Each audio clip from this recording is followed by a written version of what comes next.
দুই বন্দরের বহির্নোঙরে জ্বালানি তেল বোঝাই একটি বৃহৎ ট্যাংকার জাহাজে ড্রোন হামলার ঘটনায় নতুন করে উত্তেজনা ছড়িয়ে পড়েছে মধ্যপ্রাচ্যে।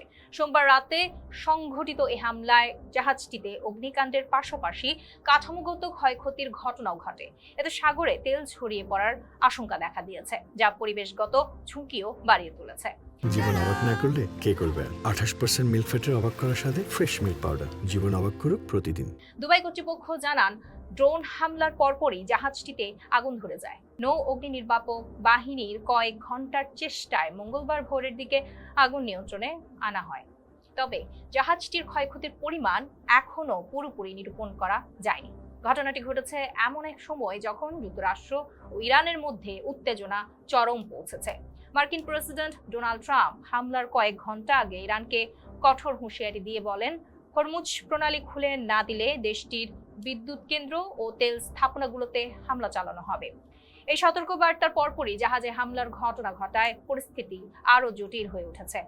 আল সালামি নামের কুয়েতি এই তেলবাহী জাহাজটি সংযুক্ত আরব আমিরাতের দুবাই বন্দরের বহির্নোঙরে অবস্থান করছিল।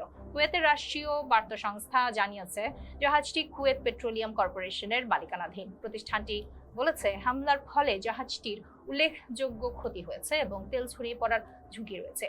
তবে স্বস্তির খবর হলো, জাহাজটিতে থাকা 24 জন নাবিক সবাই নিরাপদে রয়েছেন এবং এ ঘটনায় কোনো হতাহতের খবর পাওয়া যায়নি।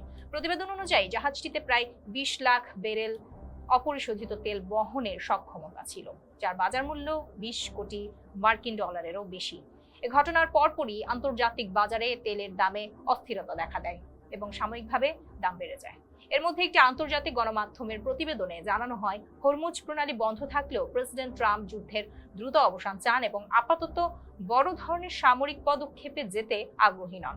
এ তথ্য প্রকাশের পর বাজারে তেলের দাম কিছুটা স্থিতিশীল হয়।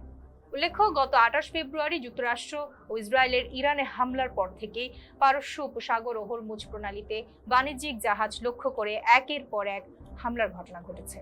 চলমান সংঘাত ইতোমধ্যেই মধ্যপ্রাচ্যের বিভিন্ন অঞ্চলে ছড়িয়ে পড়েছে।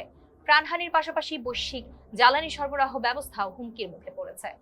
বর্তমানে ক্ষতিগ্রস্ত জাহাজটির বিস্তারিত ক্ষয়ক্ষতি নিরূপণ এবং সম্ভাব্য পরিবেশগত ঝুঁকি মোকাবেলায় কাজ চলছে বলে জানিয়েছে সংশ্লিষ্ট কর্তৃপক্ষ। পরিস্থিতি নিবিড়ভাবে পর্যবেক্ষণ করা হচ্ছে। জীবন অবাক না করলে কে করবে? 28% মিল্ক ফ্যাটের অবাক করার সাথে ফ্রেশ মিল্ক পাউডার। জীবন অবাক করুক প্রতিদিন।